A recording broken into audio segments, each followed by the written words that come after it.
myself to some, present myself to others. My name is Andrew Jones, and I'm running for mayor for the city of St. Louis because the city of St. Louis needs change. We're at a crossroads, and we have to do something immediately about it. Because if you don't, I dare to hate to figure out what is going to come down the pipe. I have over 40 years utility experience as an executive. I've led every department except for operations. I have an MBA from Washington University, a master's degree in international business, and a BS in economics. So I come fortified with those things that will make us critical in order to change the dynamics of what's happening in the city of St. Louis. And I certainly would like to get your vote in order to even make the change. Thank you. All right, for questions, Mr. They will celebrate the various SLBD issues. If elected mayor, what can they change with the anthem?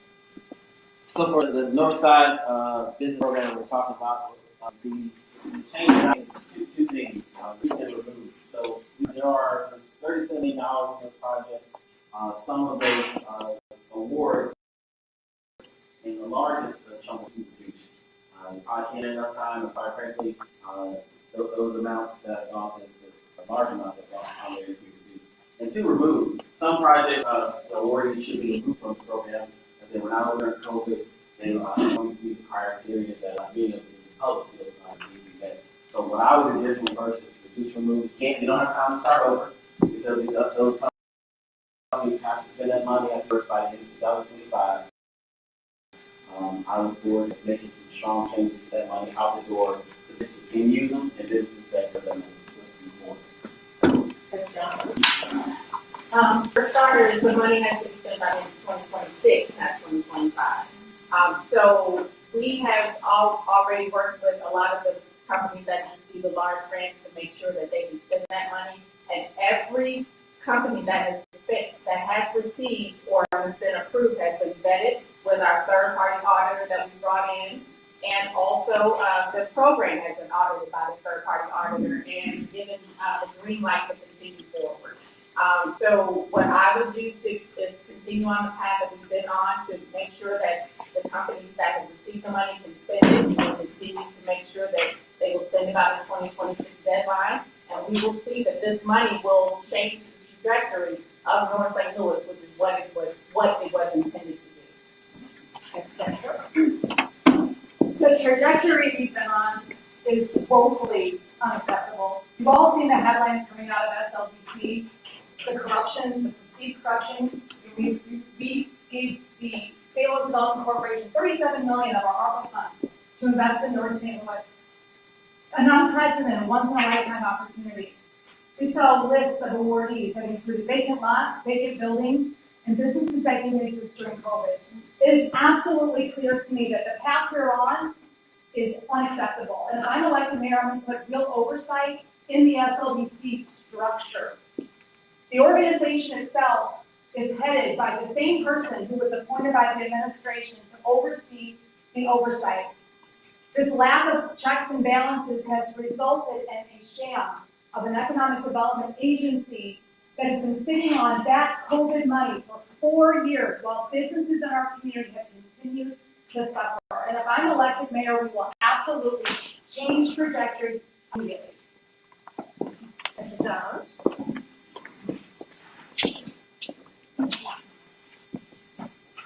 We have to take control of what's happening. We're looking at a windfall as the amount of money to power the city of St. Louis. We can't do that.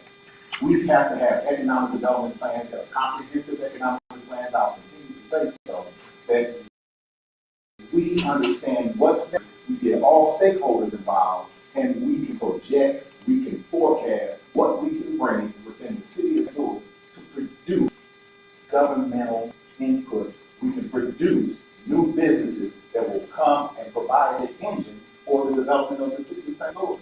Again, we can't predict that we're going to win the Rams 7 again. We can't predict far. We can't predict any of those things. But what we can predict is businesses, solid businesses that contribute to the growth of the city of St. Louis And that's my mission, to produce businesses that produce economics for us.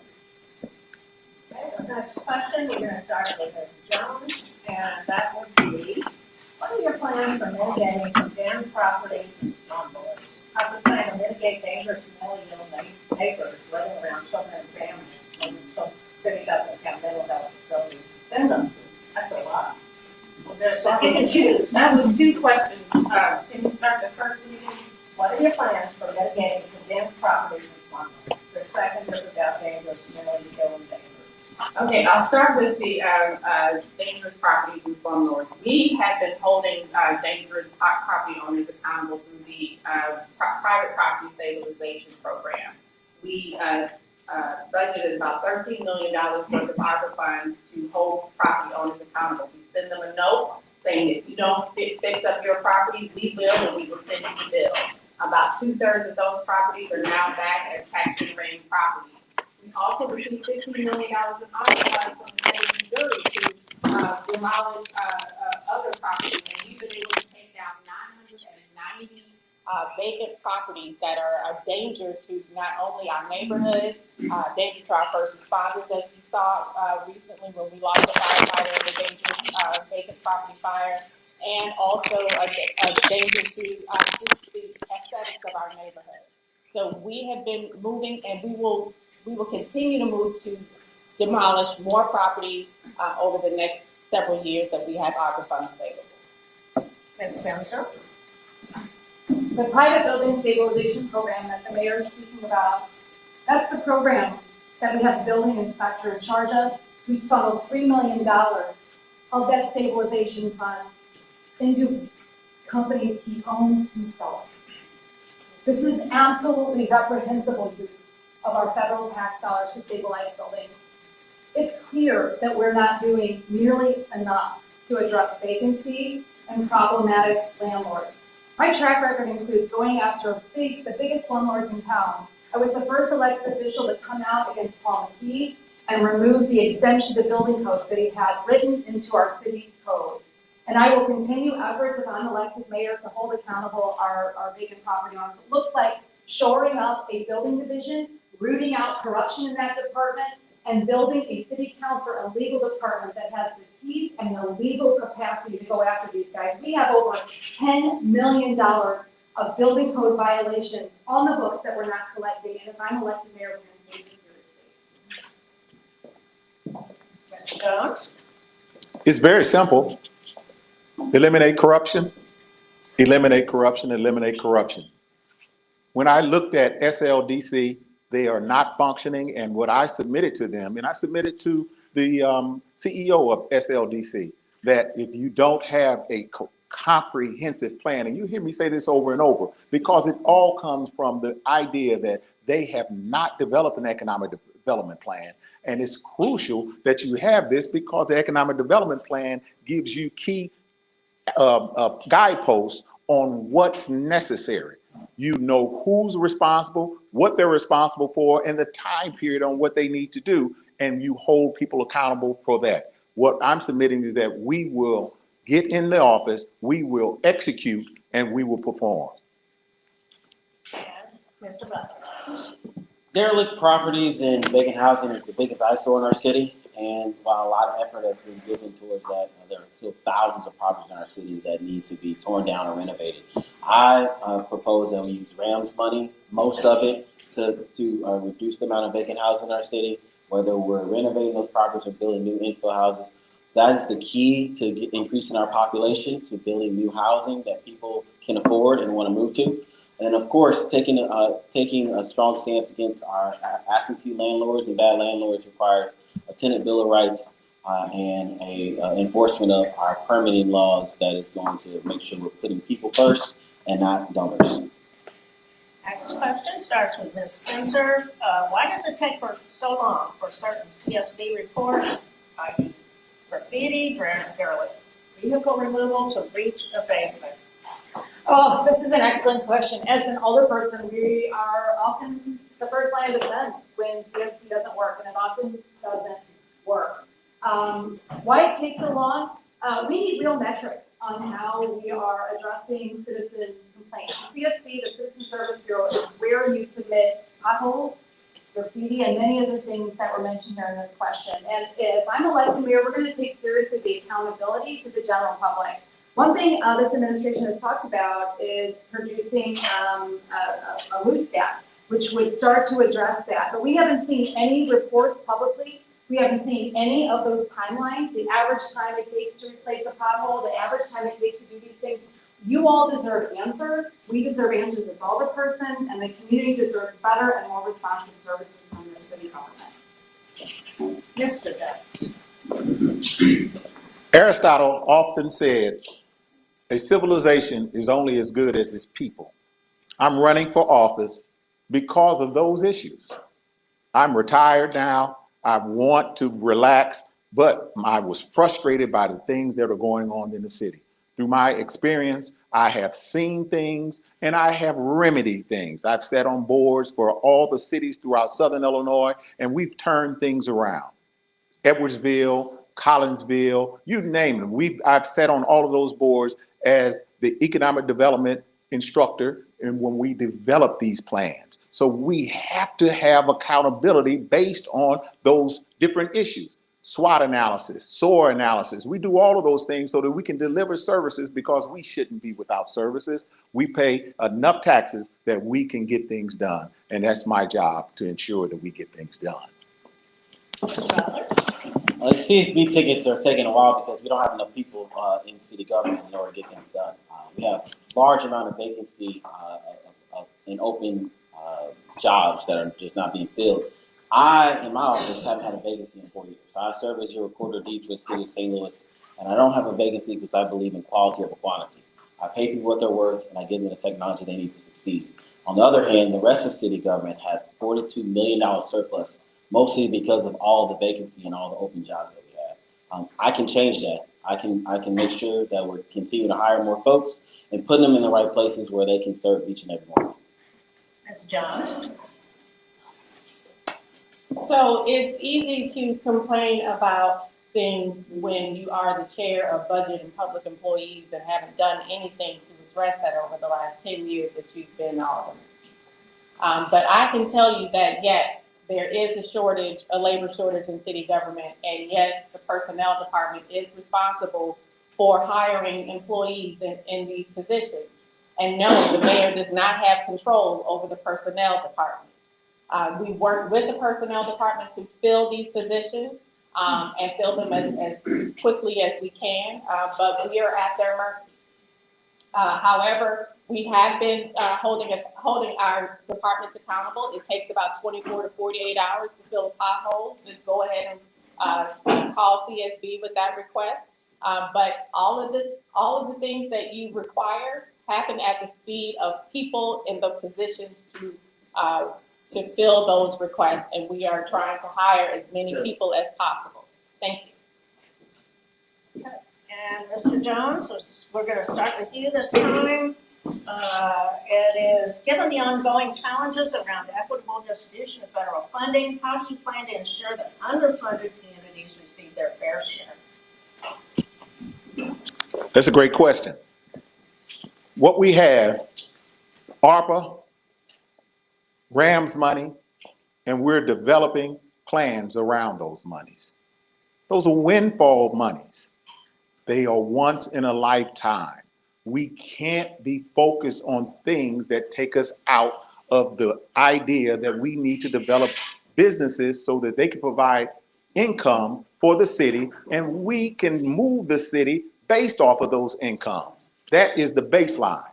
Where we have designated monies with designated uses and allocations of those monies, certainly we want to see that those things get to where they need to go, but we have to ensure that change is made so that we don't have to develop a dependency on those monies. It is critical that we develop business retention and acquisition so that we can move the city in the 21st century. Mr. Butler. I plan to continue the path of the Economic Justice Action Plan that was done under this past mayor. And it's a plan that focuses funding mostly in low-income North City neighborhoods and Southeast city in areas like this. While there are a lot of complaints about what this mayor has done in the past 4 years, the Economic Justice Action Plan is the first of its kind and is redoing parts of what we've known as the Team 4 plan in the past. And I plan to continue that to make sure that we're getting funding to areas that need be, but also adding more oversight and more grant funding to those areas. Okay, I have a note here to tell the candidates to speak into the lavalier mic. To And what? that means they don't even necessarily know they have a lavalier mic, but there's one on each table. Okay. So do we need to hold it, or I are we don't know, fine? ask the audience Take the tape. right here, what do you need to do? Okay. Just hold it, okay, all right, okay. There's several thousand people who are watching right now live on social media. There is a overflow room, and there will be maybe some video posted later, complete video of the complete thing, not edited, so that's why they're asking. Okay. Can you repeat the question? Yes, I can, once I get reoriented here. All right, tell me what the last question was about. Equitable distribution of our balance. That's right, upset mine. Okay, given the ongoing challenges around equitable distribution of federal funding, how do you plan to ensure that underfunded communities receive their fair share? Well, Michael Butler just stole my thunder, but the Economic Justice Action Plan, which we put together in 2022, lays out our goals to invest, to empower, develop, and transform communities that haven't seen investment in decades. We know how St. Louis is built. And we know that over half of our city has been left to fail for up to 7 decades. And our city can't succeed if over half of it is left to fail. And the Economic Justice Action Plan, part of that is on this map, or part of our progress is on this map, with the first $250 million that we've been able to deploy to $1 billion in investment. And that's over 3,000 houses, 990 buildings demolished, over 200 buildings rehabbed so they can become tax generating assets again, 800 plus homes that are being repaired so our seniors can age in place. And we're just getting started. We have a whole host of other projects that that are on tap for economic development of places that haven't seen investment in decades. And Ms. Spencer. Plans are great, but they're not very useful if they're not put into action. We've been sitting on the ARPA funds for 4 years. Came into the city of St. Louis when the previous mayor was in office. The vast majority of those funds, at least according to the transparency portal, still haven't been spent. So the first thing I'll do is implement a sense of real urgency in deploying those funds, making sure that when we do invest once in a lifetime funds in programs like the North City Grant Program, then we're not doing it in a way that breaks down trust in communities. The Private Building Stabilization Program, which is going to a building inspector's private businesses, is reprehensible. The headline just on Friday about another $800,000 that was supposed to be going to bridging the digital divide is going to a political consultant. These types of spending is not only not resulting in equitable development, it's breaking down fundamental trust in the city government at a time where we need trust in government more than we have in my entire lifetime. Okay, we're going to begin the next question with Mr. Butler, and it is, what exactly is your plan to immediately combat inner city violence?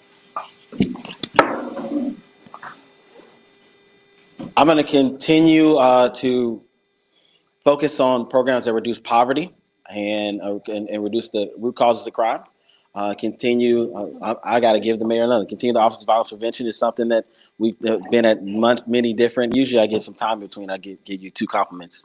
But the Office of Violence Prevention has had some good progress reducing the root cause of crime. But what I'll do differently is I'll be sure to aggressively give raises to our police department so we can begin to recruit quality over quantity for our police department, enforce our traffic laws, and of course, reduce the amount of federal government intrusion.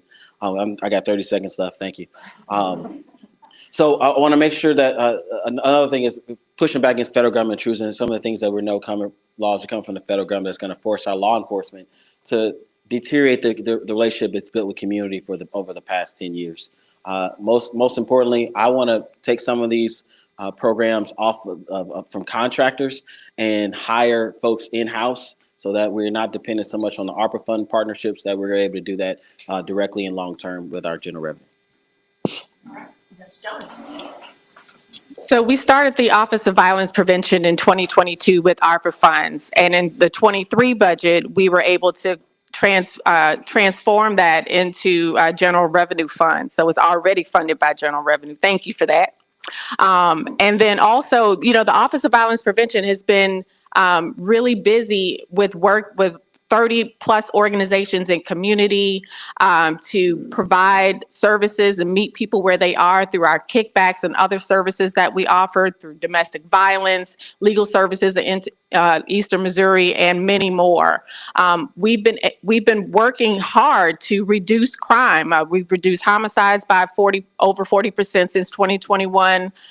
Youth involved shootings, cut in half, and increasing the response time, or 60% increased response time for 911. And we're building a new 911 center. So we have been busy making sure that we've been transforming public safety and giving our police officers an increase, the largest they've seen in over 20 years, and we're recruiting more officers to the force. Thank you. Preventing and addressing violence in our communities is one of the most important things that a city government can do. As an elected official, as an alderperson, I focus on investing in Marquette Rec and rec centers to help address, help give our youth things to do and progressive paths forward. But it's also important that we address the weapons in our community. As an alderperson, I put together the first real legislation reining in the open carrying of firearms just last summer. And this chief has credited that law with reducing violence in our youth population by about 15%. But we have to go above that. One of the other weapons that is threatening each and every one of us every day is cars. The vehicles on our streets are killing people every day.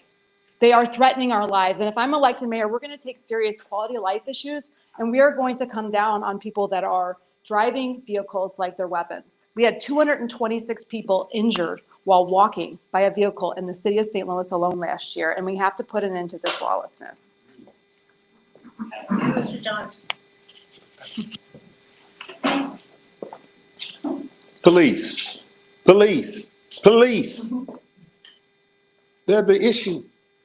We're talking about ancillary departments, ancillary programs that are supposed to be a built-in, a supplement to the police. I'm saying high-performing police are the issues. And we have to surround ourselves with that concept that the men and women in the blue are trying to do a particular job, and a nation, a city, is only led by people who understand those types of things. And we have to get behind our police.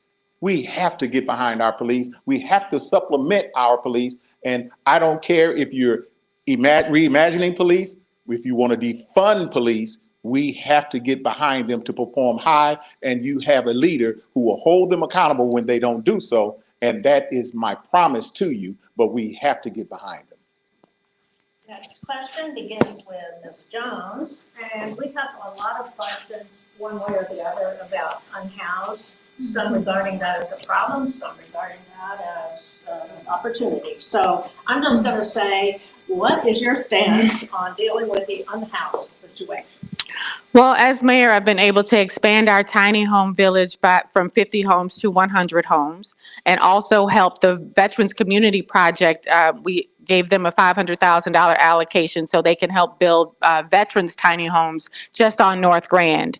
And also, St. Louis is responsible for all of the region's homelessness, and our region doesn't, and it's not sustainable, nor is it unfair. So as chair of East West Gateway, I brought all of our region's leaders together in a practicum just this past October, so we can shift our focus from expanding shelter beds. Yes, we need quality shelter beds, which we've expanded by 330 under my administration, but also to shift our focus to a housing first model and pulling together all of our COCs and all of our regional funders and assets so we can address homelessness once and for all and end homelessness in the St. Louis region. Ms. Spencer? I think it's clear to anybody who travels around in any way, shape, or form in our city that we're not addressing homelessness appropriately. This administration, their approach to addressing homelessness downtown was to put a fence around City Hall, a fence that says it's closed for restoration, a fence that still exists today. This is no way to address homelessness. Talk to anybody who works in the homeless provider community, and they will tell you that when the last snowstorm came, when all of us, including myself, were worried about getting out and driving on their street, our unhoused, our most vulnerable citizens had nowhere to go. Nowhere to go. As the snow was coming down, the city put out a notice about where people go the next day. It were libraries. The libraries simultaneously announced that they were closing their doors. If I'm elected mayor, I'm going to get serious about working with our homeless provider community and creating and developing a plan to take care of our city's most vulnerable and truly put them on a path to productive citizenship again. Mr. Jones?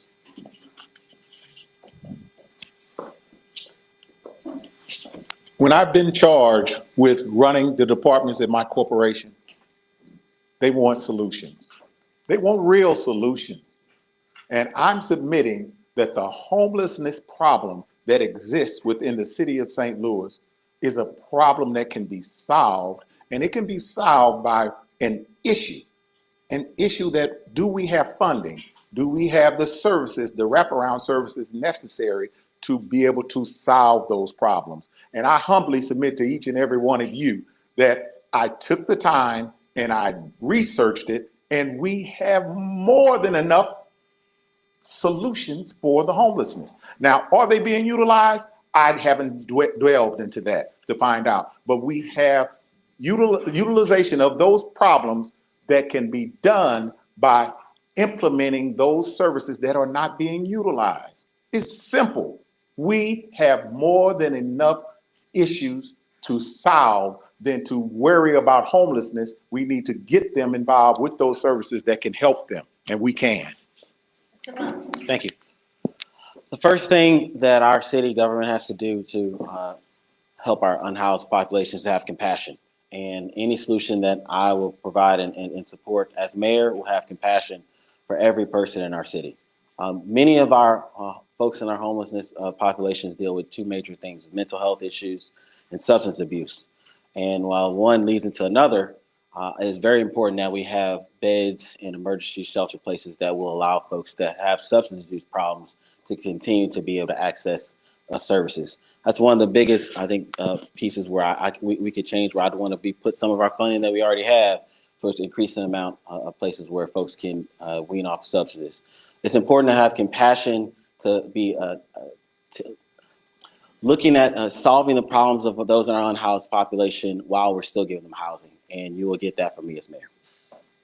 Next question starts with Ms. Spencer, and there are multiple concerns about the loitering, stealing, and open drug use at local gas stations and stores. People are now scared to go patronize. What are you going to do about it? Oh, this is a really important question, especially down here. We have so many gas stations right along Broadway. You know, the loitering issue, I mean, this is a complicated one. I think one of the key factors really is to come down on the gas station owners themselves. We have allowed gas station owners to hold our communities hostage. Recently, it took an effort that the downtown neighborhood came together with their own legal resources to finally shut down the gas station just north of the old, I'm blanking on the bar's name. But my point is, it shouldn't require citizen engagement. We need to hold accountable the gas station owners who are making a ton of money on our citizens to making their facilities safer. And if I'm elected mayor, we're going to focus our legal community. Again, these are nuisance properties, and making sure that, we're holding the property owners accountable. Mr. Jones. Thank you. Solutions, results. We can't hold property owners responsible for the actions of individuals. That is what the police are for. The police are there to solve these issues, and high-performing police will get that job done, and we will have businesses who feel invited and wanted within their cities, because I dare say that there's no rules being broken by those owners of those businesses. They may be negligent in certain areas, and we can clean those things up, but it's our men and women in blue who have to be high performing. They can get rid of the vagrants or whatever you want to classify them as, so that we can feel safe. We have to utilize our men and women in blue and hold them accountable. I'm going to hold them accountable. Okay, next, I'm told I have to speak into the microphone too. So One of you has to pass it to me each time. Okay, so now we are at Mr. Butler. I don't know what my friend was just talking about. So I'll say this. I think that property owners are responsible for their nuisance properties. Just as we think property owners shouldn't have vacant housing, and we're going to be making sure that folks take care of their properties, property owners who have existing businesses are absolutely responsible for crime that is done on their properties. I've been a business owner in this city. I've paid exorbitant security fees to make sure that my customers are safe, and I've been able to make a profit doing it as well. And we've got to make sure that we are being faster with responding to nuisance properties, reducing vacancy in those departments that respond to that, as well as we can't have no more excuses. When I talk to people all across the city, they don't want any more excuses why things can't get done. We've had some of the same problems for over a decade, for over 2 decades. And people are tired of the excuses. They want to make sure that we're holding every person who is responsible, and that we are creating solutions and putting funding towards solutions and not giving them excuses. And Ms. Jones. First, I want to address a lie that was told earlier about the gun bill that was passed that led to a 15% decrease in youth violence, that the chief said that this did, and that's totally false. So the passage of that gun bill did not lead to a 15% decrease in youth-involved violence. The work of the Office of Violence Prevention did, and the work of our hard men and women in the SLMPD did. Second of all, with nuisance properties, our businesses do have due process. And we started an affirmative litigation unit in the city councilor's office to hold property owners accountable. But our businesses have due processes, because if we don't, we'll open ourselves up to more litigation and more lawsuits. So there is a process that has to be followed in order to make sure that our businesses have due process. We will shut them down, as we have shut gas stations down during my administration, and we will continue to make sure that we use our affirmative litigation department to make sure that we're holding bad property owners accountable. Okay, next question begins with Mr. Jones, and his time doesn't begin until he gets the mic. Okay, Barbara? Okay, so city government faces significant inertia. How would you navigate your first 120 days to build momentum and ensure departments and divisions align with your vision? Thank you. Great questions. St. Louis has the ways. It has the airways, the highways, the railways, and even a port, the waterways. We are going to establish a comprehensive business plan. We get buy-in from all stakeholders, input from all stakeholders from every corner of the city of St. Louis. They will have input on what we want to do, how we want to do it, when, where, and we will get things done based off of the plan. If you don't have a plan, you plan on failing. And it is critical, absolutely critical, that we understand that we bring in police. We solve those issues of the violent crime that's committed by probably 1%, 2% of the population. 1% or 2% of the population, back of the envelope compensations. We will get this thing done. We will have and hold people accountable. And this is where it comes from. Not the same old playbook that's been utilized for 70 years. I'm bringing change. Mr. Butler. 120 days is really fast for a big city. And quite frankly, you can't change everything all at once. We want to make sure that we're targeting about 20% of the agencies that are having 80% of the problems. So as you heard before, some of the comments I've given the current mayor, I don't plan to change everything. I plan to target in on the streets department, civil service bureau, police department, as well as some other smaller agencies. And the rest of them, they're doing a decent job. In any organization, about 20%, when you take over about 20% of the employees or need some help, about 30% need some direct direction, needs to be moved around, about 50% are usually doing a good job. We don't have to evaluate that. We don't need new plans. We've had plans over plans done in the past 4 years. We can tweak a few things, but quite frankly, we have a sense of urgency. Our folks need the medicine that is in City Hall right now. We need to deliver it to them everything we can. We can do that by improving about 20% of where their problems are. Ms. Jones. Well, the inertia that exists in City Hall is because we have 9 citywide elected officials, of which I am one of them. We have 6 countywide and 3 municipal. And so since I came from being a countywide office holder, I decided that we were going to bring those countywide office holders to the table every month. And so we have meetings every month, and Mr. Butler has been to some of them, where I ask them to bring their issues to me. I have an open door policy so we can work together to solve the issues of the problems that they are responsible for. I'm not responsible for parking. I'm not responsible for collecting revenue. I'm not responsible for business licenses.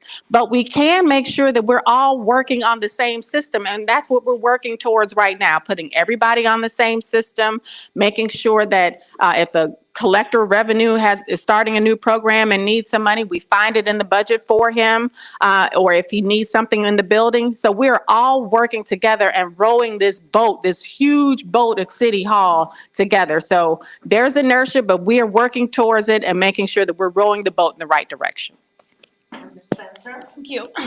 The buck stops with the mayor's office. We have 6,600 employees in the city, 600 of which are in those county offices, but over 6,000 of them are through the general revenue and under the mayor's office. We have over 2,000 right now vacancies in city departments. So the first 100 days, if I'm elected, are going to be about streamlining the most important, most basic city services. I'm talking about filling potholes, picking up trash, and being capable of shifting and diverting and being nimble if we have unprecedented weather events, which, by the way, climate change tells us we're going to have a whole lot more of them. So if I'm elected mayor, we're going to focus on those basics. We're going to shore up those city departments. We're going to make sure that we remove policies that are saddling our departments, like our street department, with having to pave after utilities, okay? This is the job of the utility companies. And if I'm elected mayor, I'm going to get serious about removing those extra responsibilities that we've taken on voluntarily and putting our city workers at the task of doing the very basic thing of filling the freaking potholes. Okay, if I could have the mic. Oh, That's okay. That's okay. All right, Mr. Butler, you're up first, and the question is, how do you plan to proceed with the Neighborhood Stabilization Office that has outlived its relevance since it lost power well over a decade ago?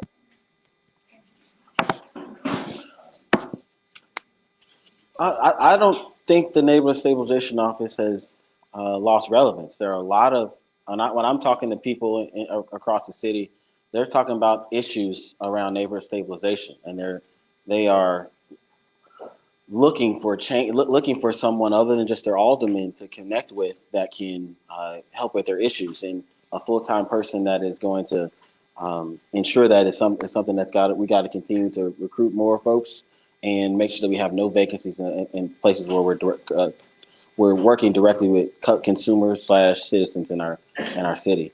So I would reject the notion that neighborhood stabilization is not important. If you're talking about neighborhood stabilization for vacant housing, it's even more important. I mean, this city passed Prop NS, which was a proposition to reduce the amount of vacant housing and to focus on reducing vacant housing, and there's still millions of dollars in that fund that should be used to stabilize many of our neighborhoods, the properties in many of our neighborhoods. So I would be pushing forward to let folks know how important it still is, and all the solutions that are there that can be used, that organization can be used.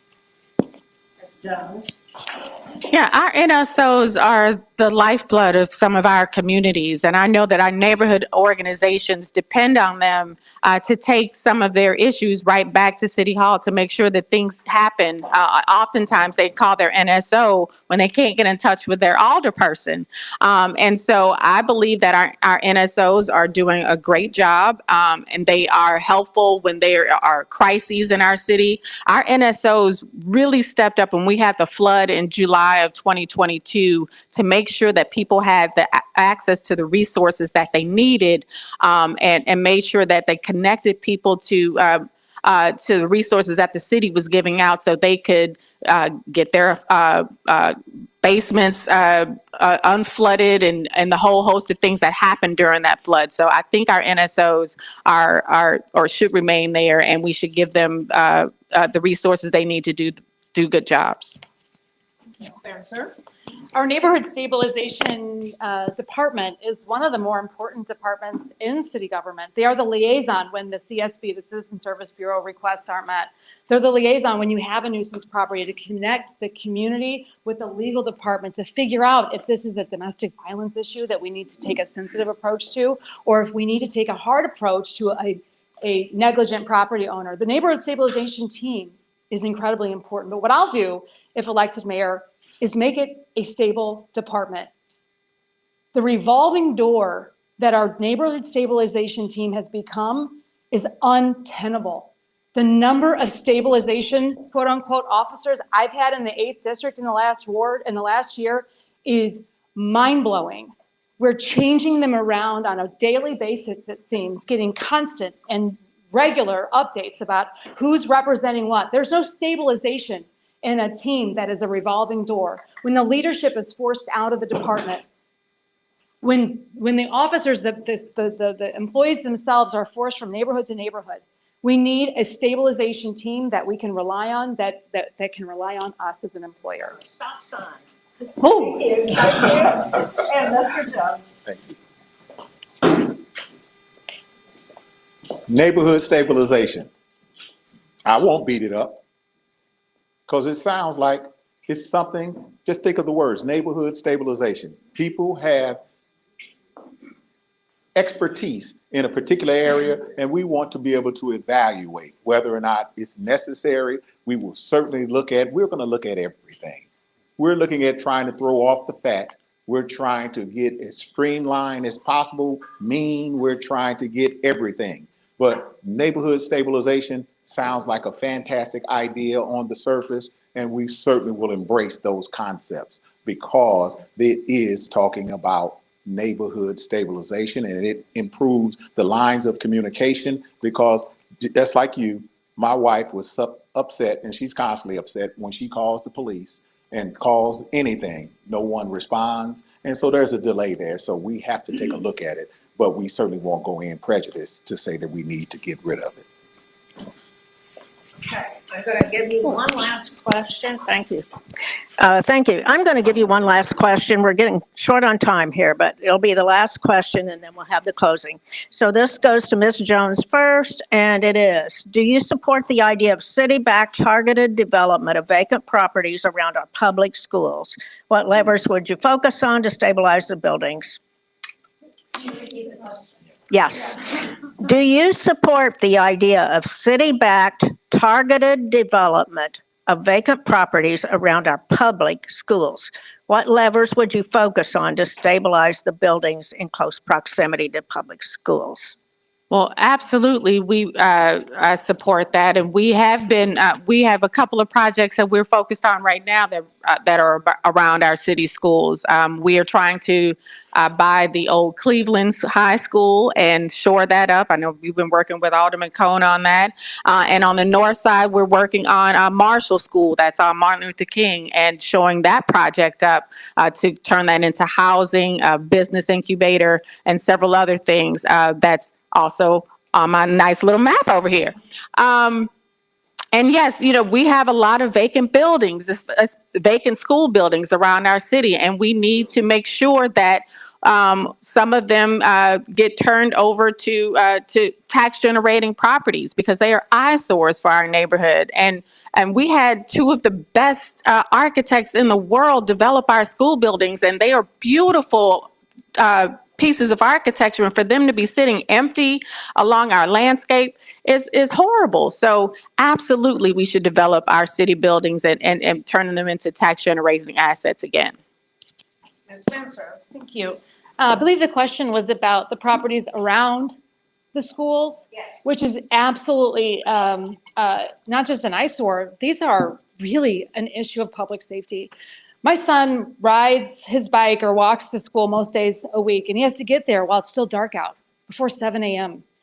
And the vacancy around those buildings, not to mention the reckless driving, that's a whole nother issue, but the vacancy around the schools make me so nervous, just dropping them off, let alone letting them walk to school.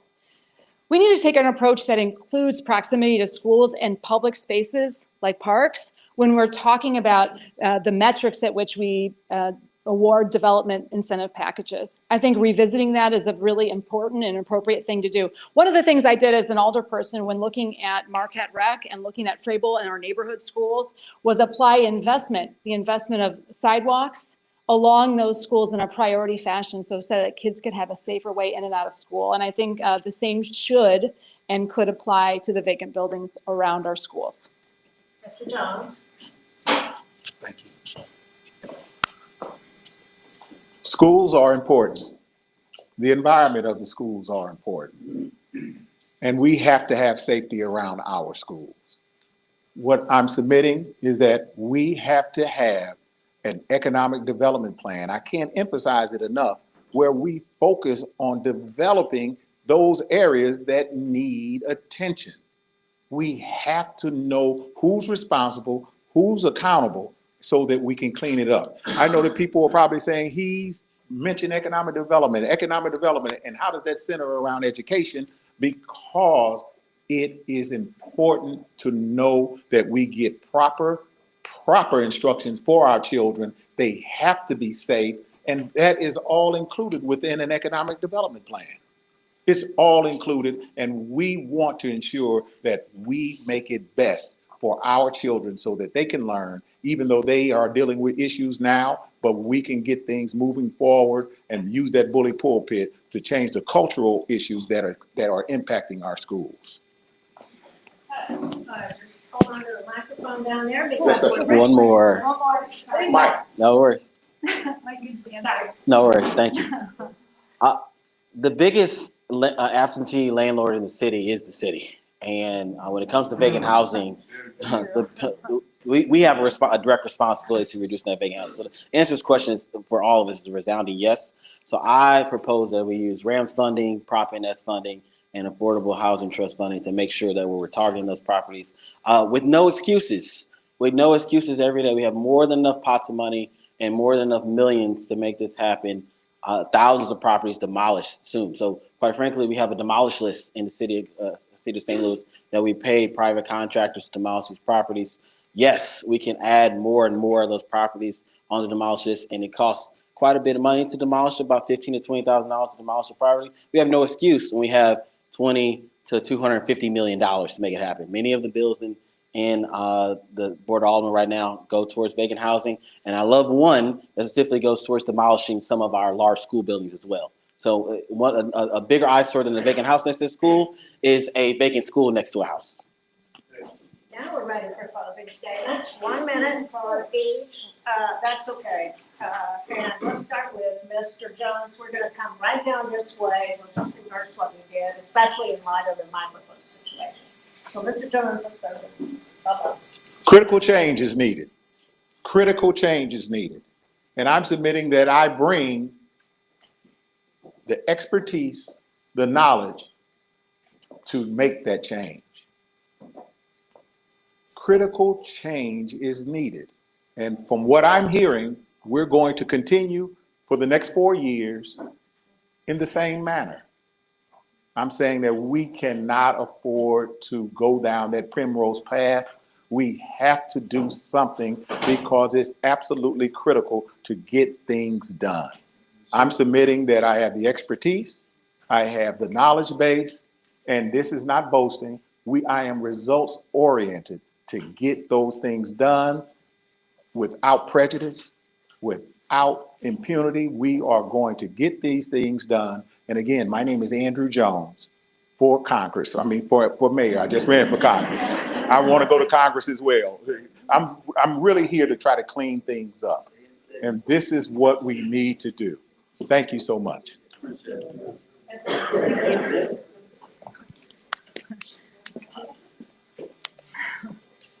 Look, if you think we're on the right path, if you think the city of St. Louis is heading in the right direction, if you think we're moving towards addressing homelessness better, if you think we're filling your potholes in the right way, if you think that we're picking up your trash at an adequate rate, I'm not the mayor for you.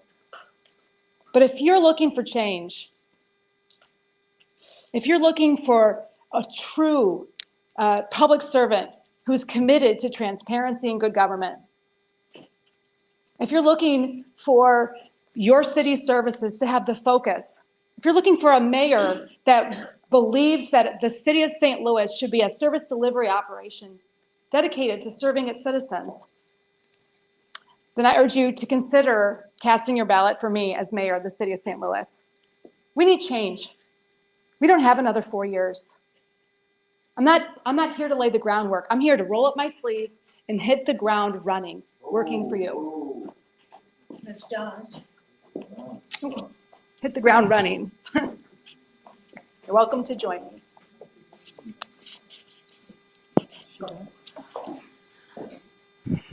Times have been tough, but St. Louis is tougher. It is absolutely crucial to lay groundwork, because if you don't know where you're going, and you don't have a firm foundation to stand on. And it's funny how if you want to give someone a promotion that's been an alderperson for 10 years and has nothing to show for it, then that's your candidate. But if you want to continue, but we need stable leadership in this time in our city's history. Stable leadership to fight back against Jefferson City, which none of these candidates have gone up and fought against retaining our police department or or our earnings tax.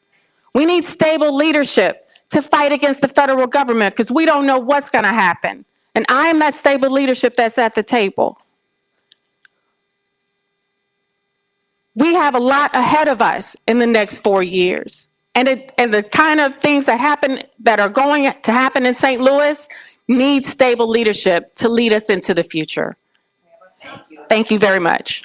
Ms. Butler? We've answered a lot of questions here today, and I'm sure you have a few more. So I'm going to answer a few questions by myself. Yes, I've been your recordees for the past 6 years. Yes, I've served in the state legislature for 6 years and was in leadership. Yes, I have a master's degree in public administration, and no, I'm not 19 years old. But what is not questioned is that we need some change in our city. And I hope to bring that change by doing two things: bringing our city back to the basics, focusing on the basic city services of our city, and using my experience to do that, and supporting our schools. We know that there are two big problems with city government and with improving our schools that we can absolutely have the money and don't have any excuses to do. We don't have any time left to do anything different. We're at a crossroads in our town, and we can do better if we have the mayor and the leadership that can do better for you. I'm Michael Butler, and hope I can be that leadership for you. Thank you, folks. We're concluding the mayor's portion of this. What I would ask is those of you who are planning to leave at this point, can you move yourselves out into the hallway where you can visit? And then if the candidates for an alderperson would come forward, and then the rest of you, if you need to stretch, now would be the time, because I'm giving you 5 minutes to close comments.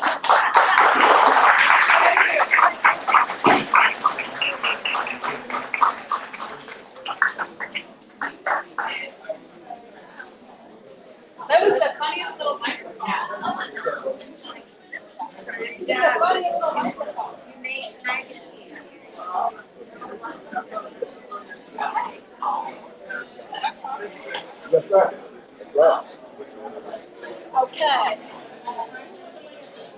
in the ballot. So that is. Able to take a restroom?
answer every question or any question they want to, even if the question is addressed to another person.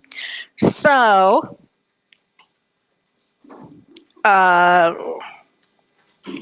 let's see, what has happened here? All right, give me a second rather than stopping in the middle. All right, got it. Okay, if you have more questions for older people and you're in the room, Victoria's standing back there. She has index cards. She will give it to you. You can ask more than one question, but please put only one question on one index card because it helps a lot. So at any time, you can do that too. If you don't have a question now, but you do later, just raise your hand, and in due time, some league person will be around to give you a card and then to pick up your card after you've written it down.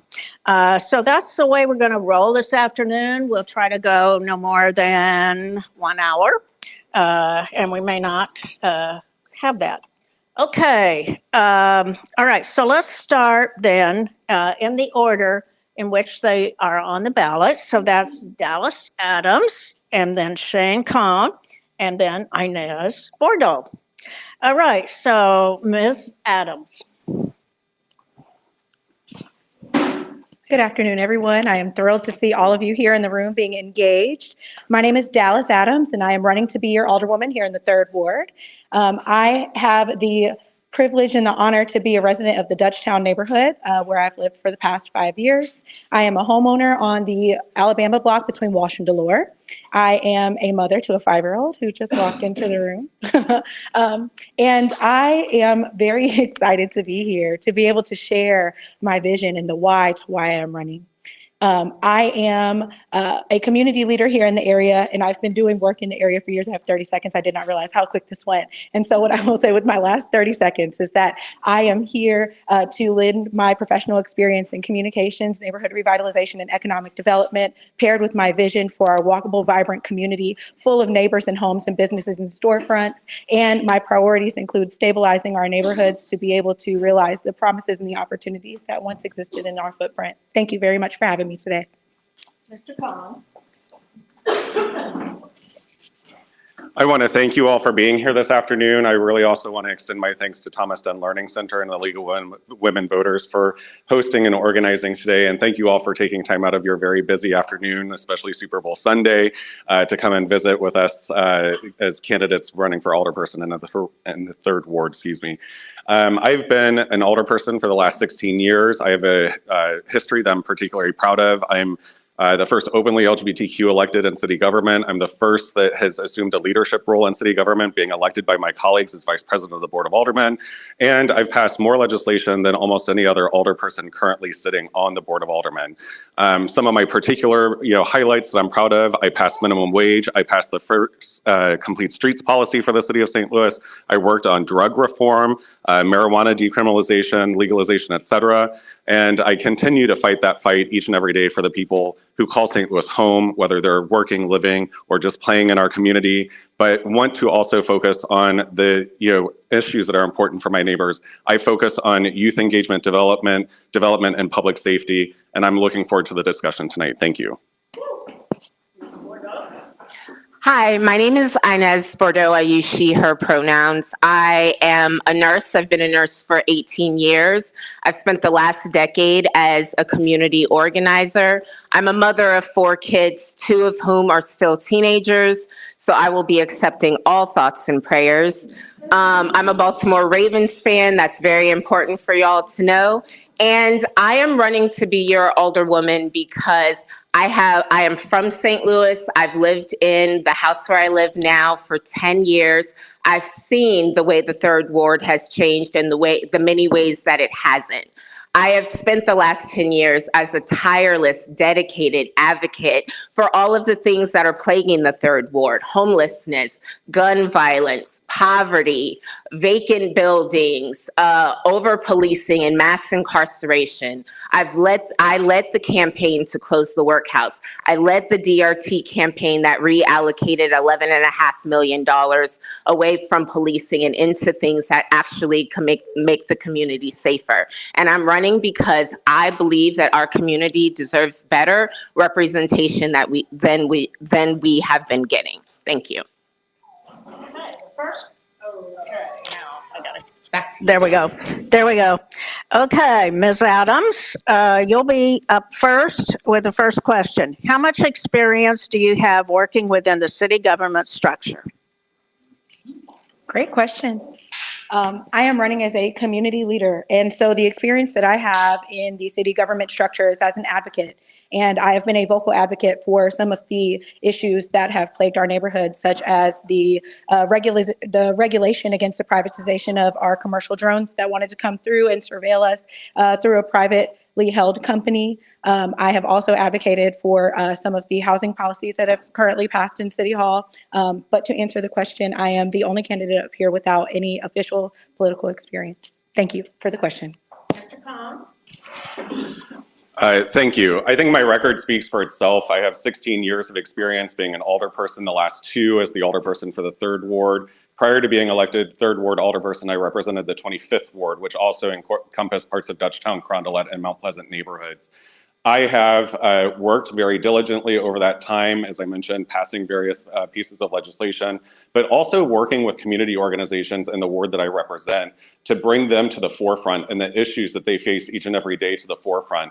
You know, whether that's, working with neighbors on the resolution of nuisance properties, working with legislators in Jefferson City to pass laws to hold absentee landlords and vacant properties to account, helping to fight for local control of our police department. I've been there on the forefront of a lot of those issues my last 16 years. I have the experience that matters to get those things done here in the neighborhood. Thank you.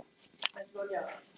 Thank you. As a community organizer, the deputy director of Arch City Defenders, a local nonprofit civil rights law firm here in St. Louis, I've spent the last 10 years being a fearless advocate for the people of St. Louis by working within city government, building relationships inside of City Hall. Most recently, I helped to write and pass the CCOPS legislation the city of St. Louis now enjoys.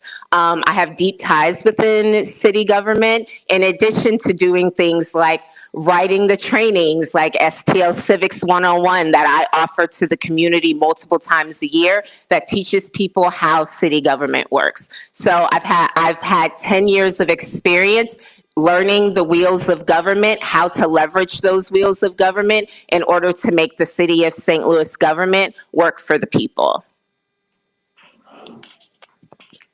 Next question will begin with Mr. Kong. And it is, Dutchtown's violent crimes have not followed the city's overall decline trend. Both homicides and aggravated assault from a firearm increased year over year. Why is Dutchtown not sharing with the city's crime reduction success? Thank you. I think that's a really excellent question. And I think that there's a lot of different systemic issues that contribute to that. Dutchtown in particular is my home. I've called it home for the last 20 plus years. I've lived on Tennessee Avenue since I moved into the community. I'm probably the only one up here that's actually gone out just recently to pick up bloodied towels from a homicide scene along the South Grand Corridor stretch. That is emblematic of a huge systemic failure in city government that I've been working to address, which is the police district boundaries are split right along Grand and Merrimack. That takes resources out of our community. And in addition to just police district boundaries, our police superstations are also a huge issue. When you talk about the 1st District and the 3rd District that serve our residents in the 3rd Ward, they have to drive at least a half hour from the superstation where they report to duty to get into the field where they do their work every single day. And so every day, all day, that's at least an hour of the police officer's time that they're not spending on our streets in the 3rd Ward. And those are the types of systemic issues that I'm trying to address down at City Hall. Ms. Bordeaux? Yes. The reason we still have a gun violence problem in the 3rd Ward is because we're not dealing with the root causes of crime and the root causes of gun violence. The root causes of these issues are poverty, homelessness, mental illness, and substance abuse disorder. We haven't opened a homeless shelter in the city in 20 years. We don't have a single walk-in substance abuse treatment program. We're doing nothing to deal with the issues of the fact that nearly 40% of the people that live in St. Louis live at or below the poverty level. We're not dealing with the issues that contribute to the gun violence. And until we do so, until we treat gun violence like the public health issue that it is, which means drilling down on the root causes of what causes gun violence, until we get there, until we take it seriously, we're never going to be able to reduce the amount of gun violence that we have in our neighborhoods. But luckily for us, you have someone who is running, who has a history of advocating for these things and knows how to get it done. And Ms. Adams. I think that one of the primary reasons that Dutchtown is not experiencing the decrease in crime but gun violence that we are seeing across the city of St. Louis is because we have tools in place that are not working together. We know that in Dutchtown specifically, we've had ShotSpotter for over 10 years, and we don't have any actionable data to figure out how we get from the reporting of gun violence and the investigation of gun violence to actually reducing that gun violence. We know that we are also home to one of the 4 catchment areas that the Office of Violence Prevention is pouring resources into through partners like Mission St. Louis and Show Me Peace, who are actively working to deter and interrupt violence before it happens, to help people learn conflict resolution skills, to be able to reduce the amount of gun violence that happens as a recurrence of retaliation or conflict. And when we are also pairing that with a police department that is understaffed yet over surveilling us, we are in a myriad of situations where we are being over surveilled but underserved. Gunshots, when they occur in the ShotSpotter, and I did have a chance to be able to talk with some of our officers in the 1st District, that takes our first priority call. And so while they're out there looking for shell casings, there could be another retaliatory gunfire happening right down the street, and we won't have the resources to be able to address that. Thank you. Sorry. Thank you. Okay, next question begins with Ms. Bordeaux, and is any of the RAM settlement money going toward the improvement of Dutchtown? If so, how much and what's it going to be used for? If you've seen the latest episode of The Real Housewives of St. Louis, which is our city government, you would know that nothing is happening with the RAM settlement money right now. There were no decisions made at the end of this last hearing, bickering and infighting and a lack of ability to put egos aside. It's amazing what you can do if you don't care who gets the credit. Now, several of our older people down at the board are doing amazing work and reaching across the aisle and having the hard conversations, but the majority of them are not. So I would love for some of that RAM settlement money, a nice little portion of it, to come to the 3rd Ward, because we have big problems that require big dollars to fix. But as of right now, no, nothing is happening with the RAM's money. And while I'm here, I want to encourage everyone in this room to get civically engaged in the process. Tune into those YouTube channels and the Zoom meetings so you can see exactly what is happening at city government so that you know how to get involved. Ms. Adams. Yes, currently right now, $294 million sits and grows interest as we wait for the next session of the Board of Aldermen to reconvene to have these discussions on the RAM settlement.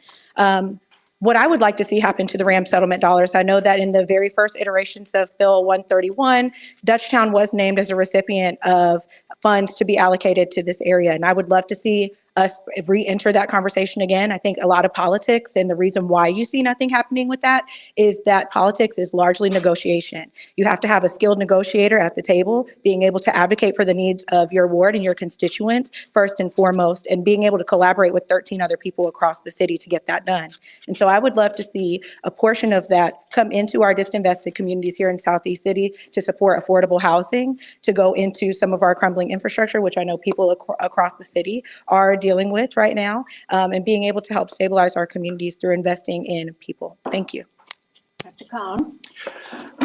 Thank you. I find it interesting when we have these conversations When folks say that nothing is being done, that's selling short the legislative process. As someone who has worked in the legislature of the city government for the last 16 years, and specifically with respect to the RAM settlement money, I can tell you the countless numbers of hours that myself and my colleagues have spent having discussions around the RAM settlement money.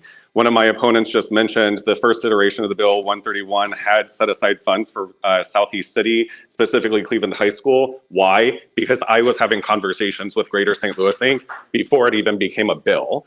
The latest iteration of the bill, I fought hard in committee to make sure that Southeast City was getting its fair share of the RAM settlement money, and I will continue to do that fight if reelected by the voters of the 3rd Ward. Thank you.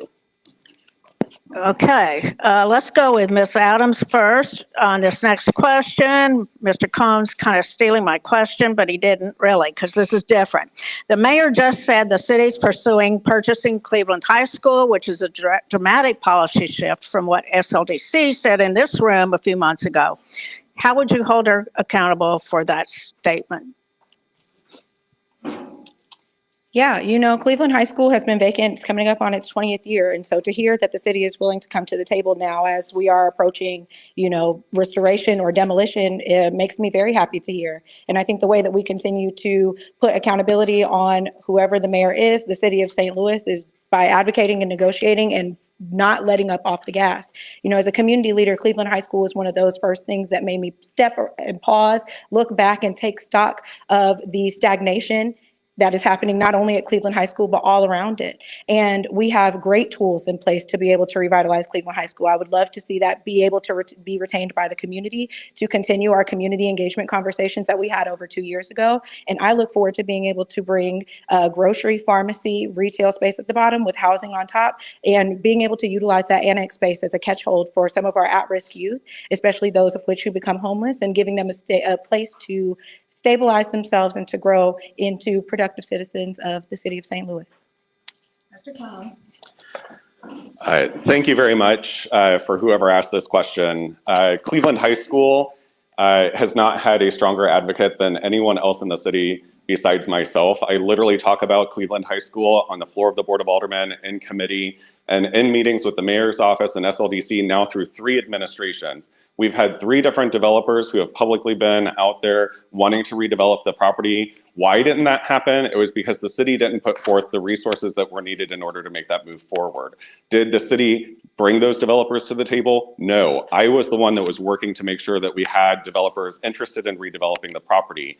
I have been there with the community, organizing input through different planning processes, the latest of which my opponent just mentioned 2 years ago took place. We started the Alliance to Save Cleveland High School 16 years ago when I first started running for office. Since then, SLPS and SLDC and various administrations have really muffled this process up. But it's not for a lack of effort on my part or the part of our community. We also do have a lot of wonderful programs that are going on. I'm at time, I'm gonna talk about those a little later, but there's a lot of really wonderful things happening along Virginia and Merrimack that we need to talk about. I, of course, am a big fan of Cleveland High School, and I too have plans for the facility. I led the re-envisioning the workhouse process, which called for there to be a community memorial resource hub, which would act as a one-stop shop for people in need of services in the city. Currently, if you need housing assistance, you have to go here. If you need ID, you have to go here. If you need something else, you have to go here. I would like to bring a resource hub to Cleveland High School where we have all of the service providers having satellite offices all in one place so that the folks in our communities and throughout the entire city who need assistance can go to one place and get all of their needs met in the same place. In addition to, Cleveland High School is big enough to serve as transitional housing for our unhoused community and other at-risk youth and members of the LGBT community. So I would continue to apply that pressure, and I want to see Cleveland High School used for good. It is historic, and we should treat it as such. Okay, next question begins with. Next question begins with Mr. Cohn, and here's the question. If elected, how would you approach building relationships with your colleagues? Is this important to you? Thank you. Absolutely it is. And I think that building relationships with colleagues is something that I've done successfully for the last 16 years as alderperson. More recently and more notably, my colleagues elected me and entrusted me with the office of Vice President at the Board of Aldermen. So I'm second in command underneath the President of the Board of Aldermen, and I was elected by my colleagues to that role. Happened to be elected as the first openly LGBTQ person to serve in city leadership. So I believe very firmly in building those relationships, and I do that in the neighborhoods that I represent as well. I show up at neighborhood meetings regularly. I show up for events in our community regularly, and I'm currently in the process and have been spending several months since last summer trying to rebuild the neighborhood associations that have kind of fallen apart since the pandemic happened. And so actually just a few weeks ago had a new neighborhood group get together and start having those conversations. So looking forward to continuing that work with our neighbors and making sure that we raise all tides. Can you repeat the question? Yes, ma'am. If elected, how would you approach building relationships with your colleagues? Is this important? Oh, absolutely. As a community organizer, I understand better than most that you can't do anything alone, that you must build relationships, and the way to make things impactful and lasting is to do it through coalition and relationship building. Through my 10 years as a community organizer, I am well known down at the Board of Aldermen. I have had a long relationship with most of the people down at the Board of Aldermen and reach out to them and be responsive, and also in the reciprocal, those alder people reaching out to me to help garner support around different legislations, different policies, when there's something bad happening, when there's something good happening. So yes, a lot of these relationships already exist, and I do look forward to building them further as colleagues instead of as a community organizer that is fighting for the people of St. Louis. And Ms. Adams? Thank you.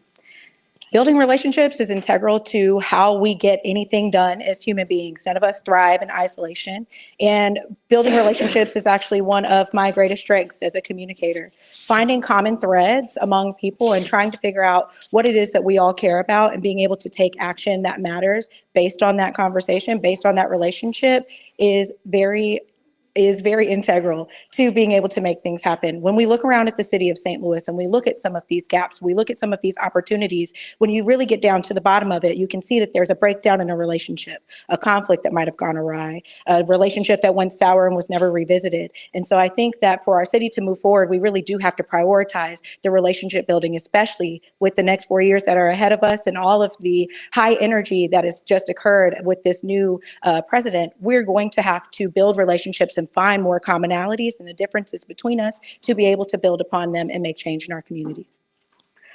Next question begins with Ms. Bordeaux. And how do you define a successful alderperson, and what qualities or achievements do you believe contribute to their effectiveness? One of the most important qualities that I think that we need in an alderperson is someone who is brave, meaning being scared of an idea, but deciding I'm going to be brave and I'm going to try it anyway. I think we need older people who have an imagination and are innovative in the way that they are thinking outside of the box. I say that as someone, as an abolitionist, my perspective on the way that we handle the problems that our communities are facing, I think gives me a fresh perspective. And so I think that is also important in an older person, the ability to be able to take feedback and critique and not be thin-skinned, the ability to work across the aisle, the ability to have hard conversations, the ability to not stand on politics, the ability to do the right thing for the right reason all the time are all qualities that I feel like are very important in an older person. Also, returning text, returning phone calls, returning emails, and being responsive to the needs of the community. Ms. Adams? I believe that the most important qualities for an alderperson to have are agility and adaptability. And you need to be able to pivot, and you need to be able to pivot quickly. Sometimes our plans, our visions, our ideas, they get skewed by all types of things, circumstance, timing, funding, and you have to be able to adapt and be agile and be able to still advocate and work towards the needs that your community has elected you to serve. I believe that the second part of the question asked about what achievements or accomplishments would mark a successful aldermanic term. Yes. And I think that in this landscape, I would judge success by being able to reduce vacancy and blight, to be able to reduce gun violence, to be able to reduce traffic violence, and to be able to restore some of our large-scale vacancies like Cleveland High School, the Old Virginia Theater, and really the entire Chippewa corridor that exists within the 3rd Ward in Gravois Park that has just now been implemented. I echo the sentiments that at the very core of it, knowing that there is no official job description for an alderperson, you are beholden to the people that you serve first. Being responsive, being timely, being empathetic and compassionate are also things that are required of this position. Mr. Cohn. Thank you. I think it's important to kind of put a frame of reference and context around what an alderperson does. We are the legislative branch of city government. We are the policymakers for city government. We also act as a conduit between city services and city residents when things aren't going right. And frankly, sometimes that's a lot. We just experienced that recently with the snow removal and trash. We're still dealing with it with trash. I take those phone calls, text messages, Facebook messages, Twitter messages, and other messages each and every single day from my neighbors. I do my best to proactively follow up on those things and to address those things head on, while also being there for the residents of the 3rd Ward. I think it's important for an alderperson to also be the cheerleader for the wards that they represent and the neighborhoods that they represent. I do that each and every day as well. But I think more importantly, it's important for an alderperson or an individual who wants this role to be authentic, to be full of integrity, and to be honest with folks about what their intentions are and how they're going to move forward in community. And I do that each and every day with my residents, and I hope that you see that as well. Thank you. Okay, Ms. Adams, you're going to be up first next time. And the question is, how can the city help with the littering and trash, especially along Bates, Virginia highway exits? Yeah, so first we have to have a really honest conversation about the status of our city departments, including our refuse department. Our refuse department is understaffed and it's under-resourced. We need to be able to pay city workers what they are worth for the amount of workload that we're asking them to accomplish. It is no secret that in our 62 square miles, there is not one neighborhood that does not deal with the overflow and the backlog of trash. And that is because our refuse department needs our help. We need to be able to pay them competitively. We need to be able to create workforce development opportunities to allow our youth and other people to be able to see careers in a department like refuse so that we can have cleaner streets. I really do take my hat off to the people of the refuse department and all of our city departments for the hard work that they do every single day for below market rate when they could be having a much lighter workload in a neighboring municipality in St. Louis County.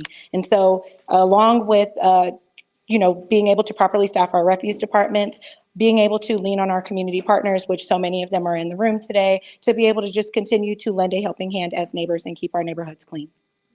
Mr. Cohen. Thank you. I think the question was about litter, not refuse this particular time around. So one of the things that I worked on in addressing litter was particularly along South Grand and the bus routes that we have on Grand in Virginia. Metro, when I first got elected, was not even allowing for people to take food or beverage on their buses. And so they would just drop them wherever they were loading onto the bus. So I literally, along with my colleagues, withheld funding from Metro in order for them to put trash cans at bus stops, particularly along their heavier traffic routes like Grand. We have an issue with MoDOT, in particular along the highways that was referenced in the question. MoDOT does not provide services to clean up highways. That's a huge issue, and that's something that I continually point out with the administration, who works with lobbyists and other individuals in Jefferson City to hopefully bring those resources into account. I've also worked with our state reps, particularly Steve Butts, on doing highway cleanups. So getting out there with the neighbors, organizing our community to do those pickups, but also fighting for the resources both at the local and state level to hold people accountable and hopefully make a difference in those types of issues as well. I think the question of litter really comes down to the broader question of effective city services. And the way that we address these issues is making sure that there are people working in city services and filling those vacant jobs. I have what I think is an innovative idea of, I believe Alderwoman Spencer earlier today said there are 2,000 open city jobs. Well, I happen to know where we can go and find about 2,000 people who actively need a job right now. I would encourage the personnel department to have a satellite office inside of the Department of Probation and Parole. Over a decade ago, the city rightfully banned the box. And so we have a whole contingency of people who are desperately looking for jobs in order to stay out of jail and prison, who cannot find a job because they have something on their background. Meanwhile, we have 1,000 open city jobs in a city that has banned the box. Jobs paying $15 an hour that come with health insurance and benefits would not only be a game changer for those people because it reduces crime, it reduces recidivism, and it has the added benefit of providing city services like trash pickup and litter pickup along the highways and along our city streets. Thank you. Okay, next question begins with Mr. Cohn, and it is, we have a full-blown food desert because of soft on crime policies and businesses can't operate with high theft. Our elderly population doesn't have pharmacy. What would you do about these things? A couple acknowledgements here as well. So we do have a food desert in the 3rd Ward, but I have been actively working with developments. One of the things that I was going to talk about a little earlier was the potential developments and future developments that are happening right now along the Virginia corridor. So the old Family Dollar that was on the Virginia corridor, that shut down. You know, a lot of people say that that created an even bigger problem in terms of, you know, a food desert, but it also provides an opportunity for us to work with the Sales Community Corporation, which is literally going to tear down that building and build a new 3-story mixed-use development. And they're currently in conversations with people around doing a grocery store there.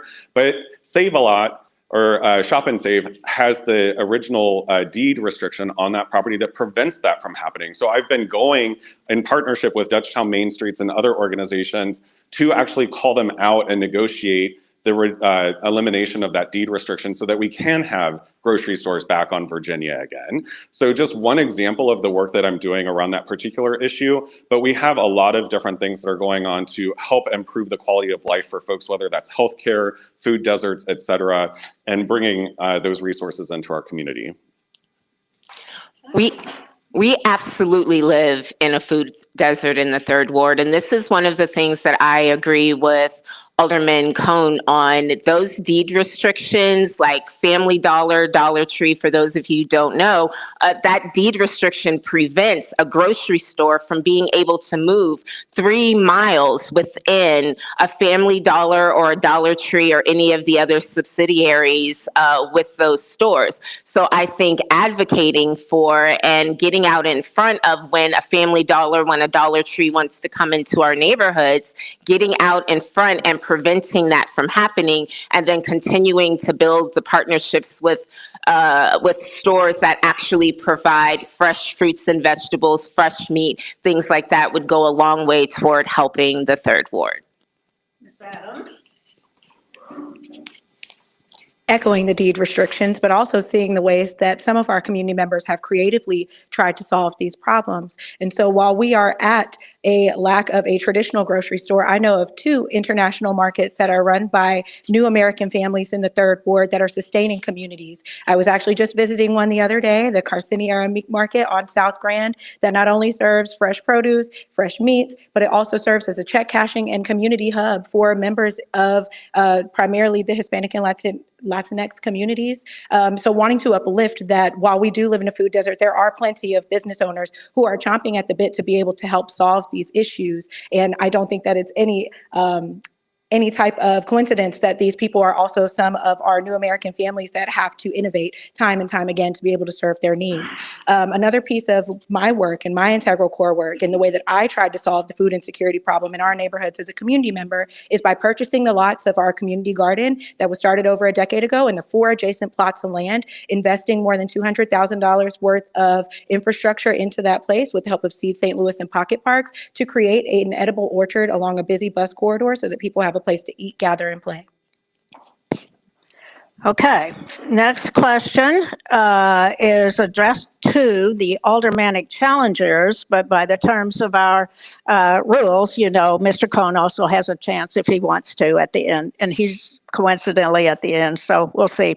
Okay, for the challengers, what relationships have you built within the neighborhood, and who do you believe you will be working closely with in the ward?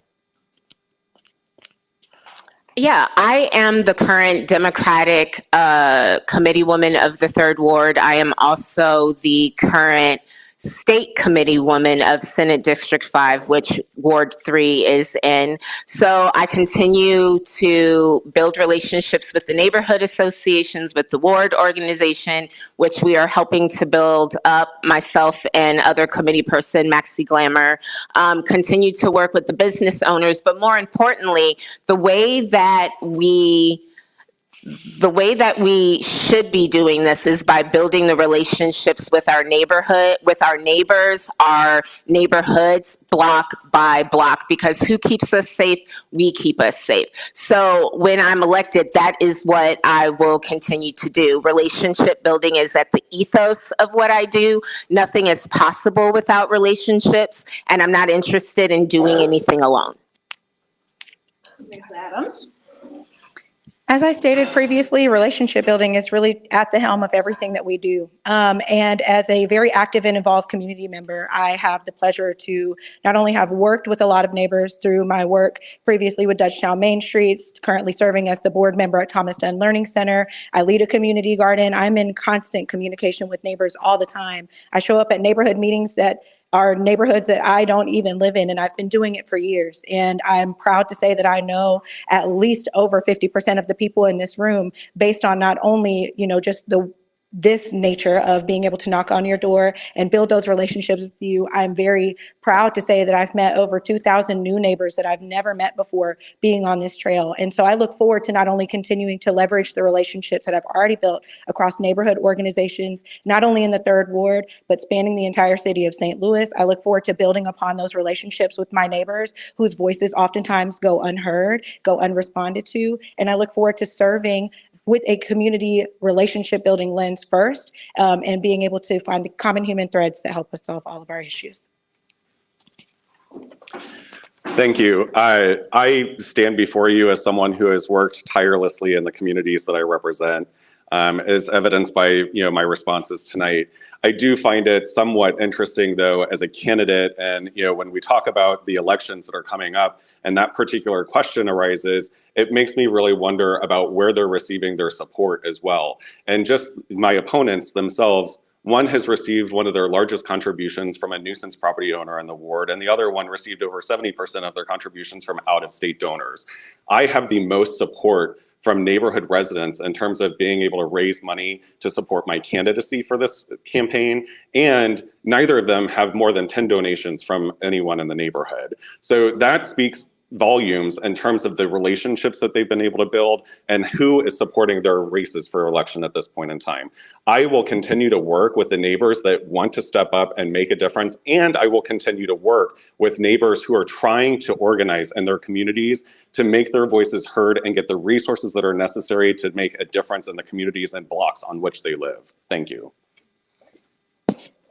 Okay, next question is going to begin with Ms. Adams, and it is, how do you plan to solve traffic violence in your ward? Great question. As somebody with a background in planning infrastructure, prioritizing pedestrians throughout the entire region, I know that traffic violence is something that can be solved with a myriad of different ways that don't often include law enforcement. One of the broader projects that is happening right now in the city of St. Louis is going through our arterial roadways and trying to slim them down because unfortunately, while we don't want to talk about it, our roads were built for almost 1 million people and we are dwindling under 300,000. And so we have to have a really serious conversation about what that means for our roads. What I would like to do to be able to solve traffic violence is to be able to slim down our roadways while also empowering pedestrians. Nothing frustrates me more than to see somebody swerve in and out of traffic while we're going down South Grand, except for knowing that there is a concrete island in the middle of the road that does not serve anyone. It doesn't give anyone any access to cross the street, to walk into a new business district. It doesn't give businesses the opportunity to have pedestrian access and to have walkable communities like we once had before we prioritized cars. And so that is my time. Look forward to speaking with anyone else after this. Mr. Powell. Do you mind repeating the question? Okay, are we on? Traffic safety. Yeah. How do you plan to solve traffic violence in your ward? Yeah, this is an issue that's particularly near and dear to me. I was the first alderperson to sponsor a complete streets policy for the city of St. Louis, and I am one that is actively working on Vision Zero to reduce traffic violence in the city of St. Louis as a whole. And so, one of the, responses here was about, South Grand. South Grand, before those barriers were put in, had multiple fatal accidents along that stretch. Those suicide lanes that people speed down are death traps. And so the short-term solution that was out there, I'm not happy with it. That's not something I want to see each and every day. I live right off of Grand. I have to drive that myself. But, it takes time and it takes money to make these investments happen. The city is actively investing ARPA funds in particular to redo Grand from Hall Street up north down to Carondelet Park at Holly Hills. We are spending time, if you didn't participate, there was a town hall last year to actively engage residents in what they want to see along that stretch of South Grand. I have also been the primary, sponsor, if you will, of the Louisiana Calm Street project, which is an excellent project, and we're entering phase 2 this coming year and look forward to engaging neighbors with respect to that as well. The way that we're going to solve traffic violence is by changing the environment. Here in Missouri, you don't have to go to driving school in order to get a driver's license. I went to high school in Texas, so I had to go to driving school. They don't have to do that in Missouri. So unless we're going to force everyone to go to driving school, which is actually not a bad idea, we have to change our environment. So that big circle about that we have on the middle of Merrimack, every door I've knocked, so far through this campaign, everybody hates it. Curb bump outs, everybody hates them. But you know what everyone does? They slow down. They slow down. They've reduced the amount of traffic violence that we've had in the neighborhoods, and we also need to use innovative solutions to deal with traffic violence. John Oliver did a segment on traffic zebras in Bolivia, where they did a massive countrywide driver education program, and they had people dress up as traffic zebras and get out in the streets and publicly shame people for the terrible way that they were driving. And it worked. It worked so much that they copied it in other countries. In Japan, they dress up like Godzilla. All right, on that note, okay, Mr. Cohn is going to get the first crack at this new question, which is, within the scope of your desired position, what will you do to address anti-vacancy work, community development, and affordable housing? That's another area where I have a lot of experience. One of the first things I did when I got elected to the 25th Ward 16 years ago, we had the entire block of 4700 South Spring was empty. They were apartments, about 100 units worth of apartments that were over there behind St. Mary's High School, 2,000 calls for police service. We had entire blocks that didn't even have lights on.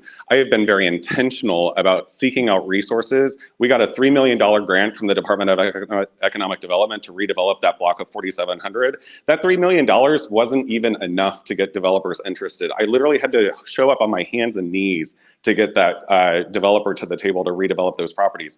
In addition to that, we have DeSales Housing, or DeSales Community Corp is doing a lot of really wonderful work along Virginia, south of Osceola, north of Bates. We've got Lutheran Development Group, and St. Joseph's Housing Initiative is another organization that I helped found. I brought Bridget Flood and the Incarnate Word Foundation to St. Mary's High School with Mike England, the president, to have a conversation around how do we keep neighbors in our community and how do we provide housing opportunities for those that otherwise might not have them.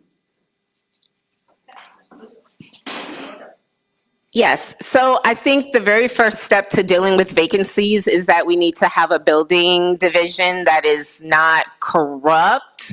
And so first step is getting that cleaned out. And then I would like to see every single vacant building in our ward thoroughly inspected to see which buildings can be saved, which buildings cannot be saved. The buildings that can be saved, I want to see those buildings turned into safe, affordable housing, either through the use of developers who are willing to not do TIFs and tax abatements in order to actually invest in our neighborhoods and communities. And the vacant buildings that cannot be saved, I think they should be torn down with the environmental mitigation factors in place, and then find other ways to deal with the empty plots of land. We could use them as community gardens, playgrounds, softball fields, playgrounds, so on and so forth. Could you repeat the question for me, please? Could you repeat the question for me, I'm please? coming to Oh, I'm it. so sorry. All right, now, are we on community development? Building vacancy. Yep. Within the scope of your desired position, what will you do to address anti-vacancy work, community development, and affordable housing? Yes, I think there are lots of limits on this seat, but being able to develop is actually one of the largest privileges of being an alderperson. I think that we have great tools in place. We are home to the second largest tax district in the state of Missouri with the Dutchtown Community Improvement District and that special business tax district. Each of those property owners pay a 1% tax. Some of the retail developer or some of the retail providers also pay an additional sales tax that go into revitalizing that corridor. I would love to be able to replicate that in areas that are not as equitably invested in, specifically the Chippewa corridor in Gravois Park. Because the reality is, if we want to develop, we have to be able to offer incentives to developers while also being able to collectively bargain as a community. And that means that having robust community engagement conversations, especially around some of these large structural vacancies that we plan to redevelop, making sure that we are prioritizing, not displacing residents as things grow around them. I'm the firm believer that if you have had to live through decades of disinvestment in your areas, as we start to develop, you deserve to reap those benefits too, at a way that doesn't displace you or put you into another neighborhood. Thank you. Okay, next one begins with Mrs. Bordeaux. Mrs. Bordeaux.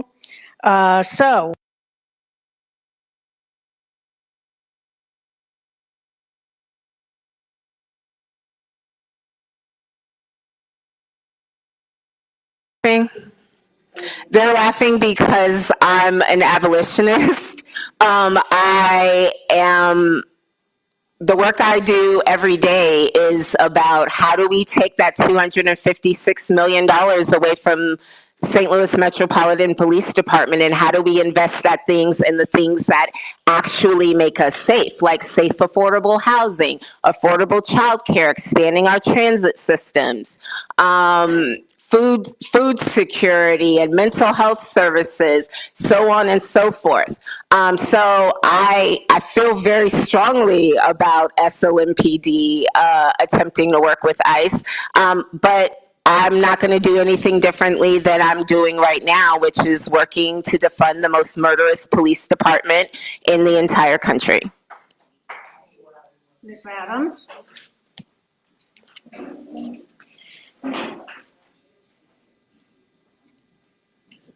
I think that, yes, we do keep us safe. I look forward to having a society in which we don't have to live under militarized police rule to be able to govern ourselves, but that system does not exist yet. And so we as community members need to figure out how to keep each other safe while also interfacing with our law enforcement officials. There's not a single door that I've knocked that somebody has not uplifted the fact that they actually want to see more police. So being able to zero out our police budget, I don't think is going to keep us more safe. And I don't think that it is something that is the overwhelming majority's idea of how they they stay safe. You know, when your car is stolen, you call 911. Somebody's breaking into your house, you're calling 911. If we zero out that budget, there's nobody there. There's barely anyone there now. We're on very skeleton shifts with the police departments from the conversations that I've had with districts 1 and 3 captains here in the city, and it makes us almost inherently more unsafe. To answer the question directly, I believe in being able to protect the rights of all of our citizens here in the city of St. Louis. And I would want to make sure that should there need to be any interference, that it is happening legally, and being able to hold that line in the city of St. Louis as much as possible, because we know that new Americans are our fastest growing subset for the population, and a lot of them reside in the 3rd ward, and they deserve to be safe. Okay, Mr. Kong. Thank you. I'm just going to start off by saying the answer to the question is I do not support SLMPD working with ICE. I think that we already do have a policy in place in the city of St. Louis where the local police department does not provide them with information. And so that policy does exist now, and I am more than happy to hold any administration to account for that policy.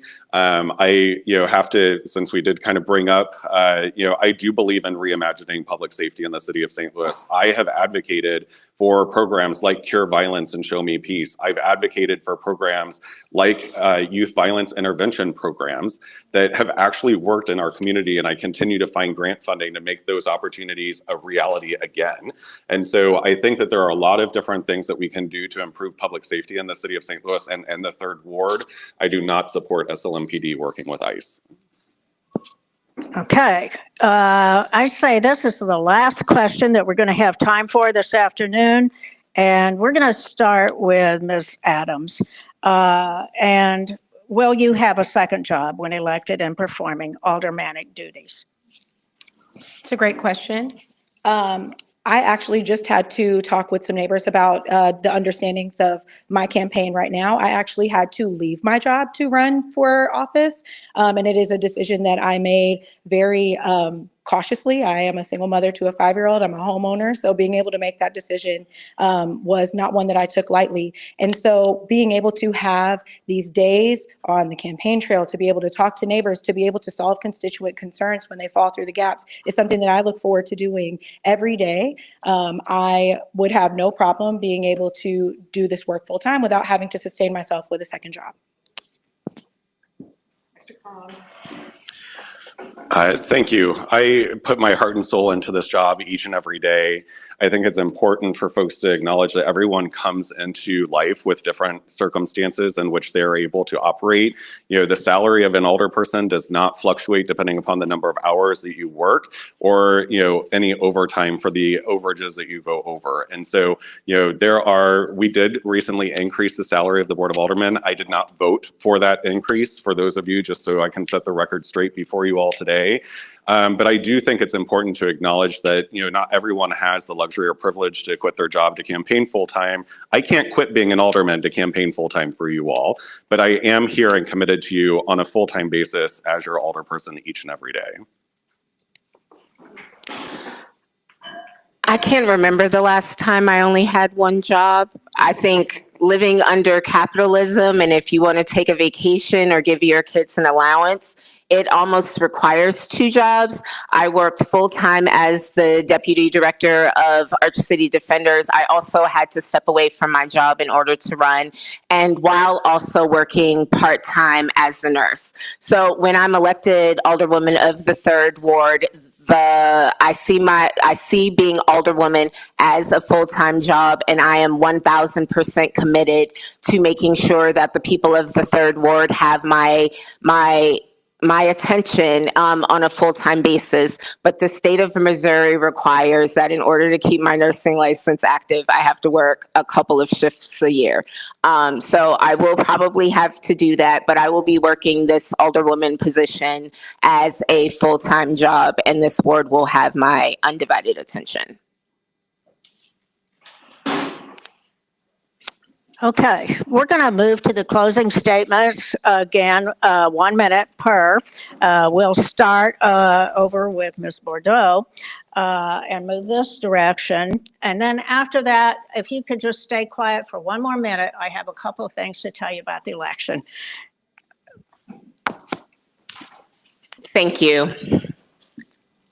I am running for Alderwoman because I am tired of living in a ward where our current elected official doesn't return phone calls or emails, or we haven't seen the quality of life in the third ward improve in 16 years. Maybe for some people, maybe for some business owners on Virginia and some business owners for Merrimack. But what I've seen is that our gun violence problem has gotten worse. Our vacancy problem has gotten worse. Our unhoused neighbors are not being assisted. I am tired of having to show up as a community organizer and argue with my so-called progressive elected official to do progressive things, to arm twist behind the scenes. Now, I understand better than most the hard problems that the third ward is facing. Homelessness is a big problem. Poverty is a big problem. Gun violence is a big problem. And these big problems can be solved, and they are hard. But I believe in our ability to do hard things. And I believe that when I am elected as Alderwoman of the third ward, we will get these hard things accomplished together. I've already done the impossible by helping to defund the police and to close the jail. And I believe together we can continue to do the hard work.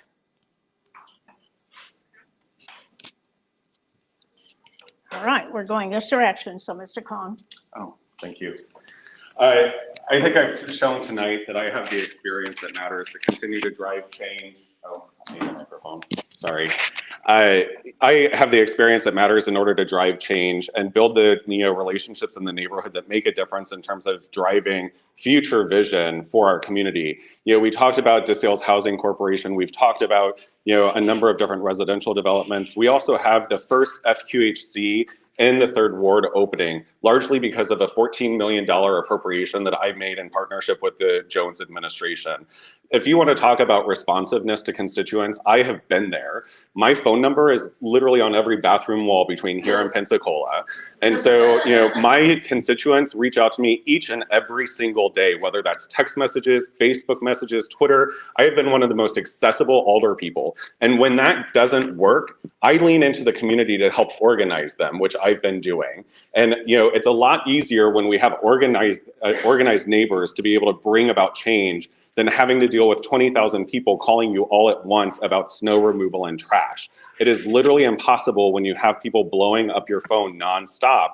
And I try to prioritize those as best I can, but I also am trying to build the infrastructure within our communities to make that happen. And with the support of you and others, and hopefully, I can count on your vote for re-election, we can make that change happen. Thank you. Ms. Adams? Thank you. Thank you all for being here and for the opportunity to be able to speak before you today.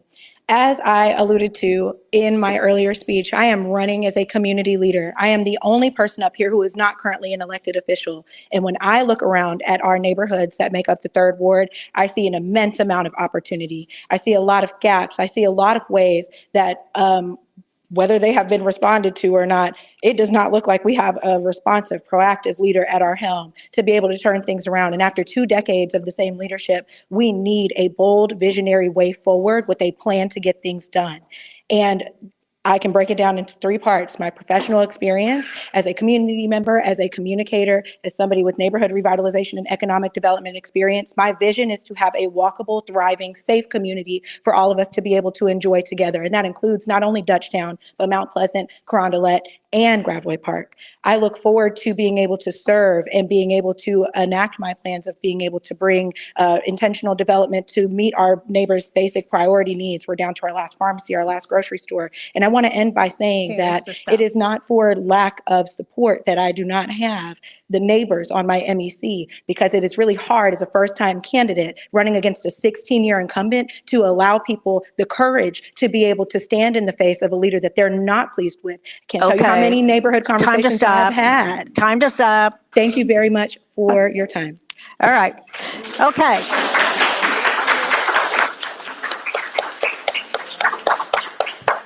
Let me tell you when this election is. The election, the primary election is March the 4th. You know that you have approval voting now, so you can vote for as many as you approve of. And then those top two vote getters will be in the April 8th general election. Now, beginning February 18th, okay, that's coming right up, you can vote absentee in person without an excuse at Carpenter Library, Booter Library, about six other places. So if you want to do that, get on the Board of Election website, but begins February 18th. Now, I just want to say that if you have questions for us at League of Women Voters, there's several of us still around, and especially the League would like some volunteers to help with going door to door, more or less, to get out the vote. So if you want to help with that in the third ward, please see somebody at the back, somebody wearing this pin or some variation of that pin. Nah, let's have them just come and see us so they'll know what's entailed. And also, you should be able to get candidate responses to league questions at vote411.org. That's actually run by the National League of Women Voters. Okay, with that, I think we are finished. It's a long day, so thank you for persevering.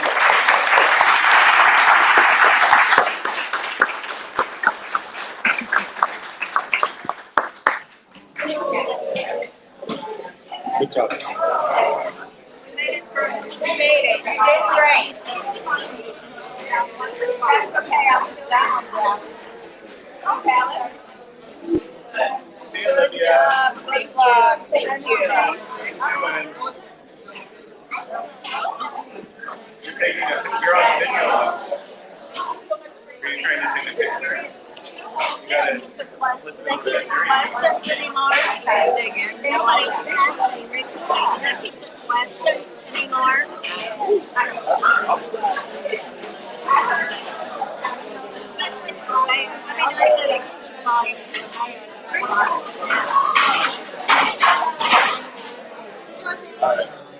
Oh, I'm going.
That's not what we say.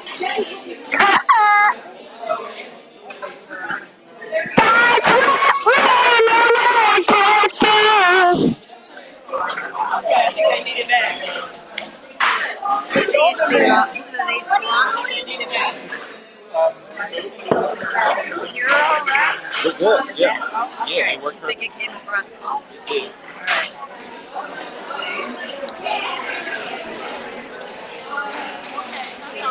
You see this wants us to do. Take it. Have you seen another one?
Thank you.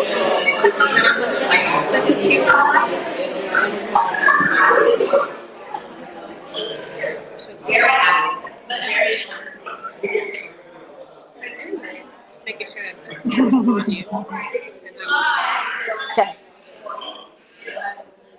Perfect. Hi, everyone. My name is Dallas Adams. Thank you so much for joining us for the Mayoral and Ward 3 Aldermanic Town Hall Forum today. Giving a big shout out to Alexa and Ephraim over at EncoreSTL for providing this beautiful streaming today. I hope that you guys got engaged. I hope that you heard a lot of the questions and the responses to those questions. And again, I am running to be the Alderwoman in the 3rd Ward. So if you are a neighbor in Dutchtown, parts of Gravois Park, parts of Carondelet, parts of Mount Pleasant, I would really appreciate your support on March 4th in the primary and then again on April 8th. And if I haven't come and knocked your door yet, you'll see us soon. And I look forward to meeting you. All right, folks, we're going to visit some of our other candidates.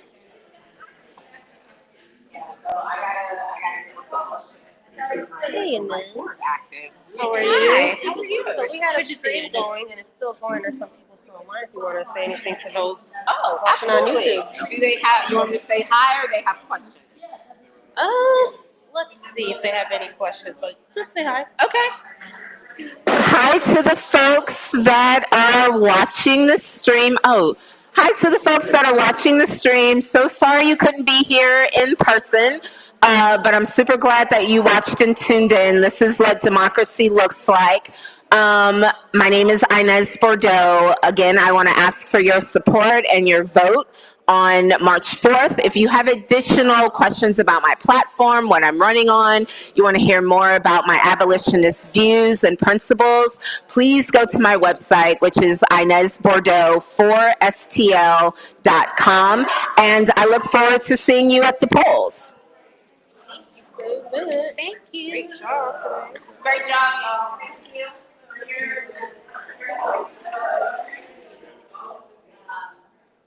Hello. Is this streaming live? There's 12 people on right now. We want to talk to some of our neighbors. Sure. Happy to. Great. Yep. So, I'm sorry, where is the streaming? YouTube. No, but STL TV or? Okay, gotcha, wonderful. Love that. Part of the time is done. So. Oh, wonderful. Yeah, great. Whenever you're Any particular prompts or? Whatever you want to tell us, last minute thing. Sure. I was really encouraged to have so many neighbors out today, engaging with this process and, happy to continue to have the conversations with neighbors around what's important to them, whether that's public safety, youth development, or just, addressing some of the things like traffic safety, vacant properties, et cetera, in Ward 3.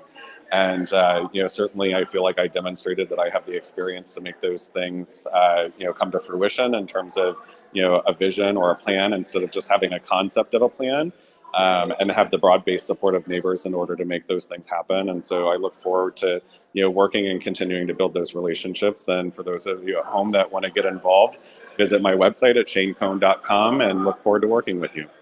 Thank you. Go Chiefs. Thank you very much. Thank you. You want to do the organize?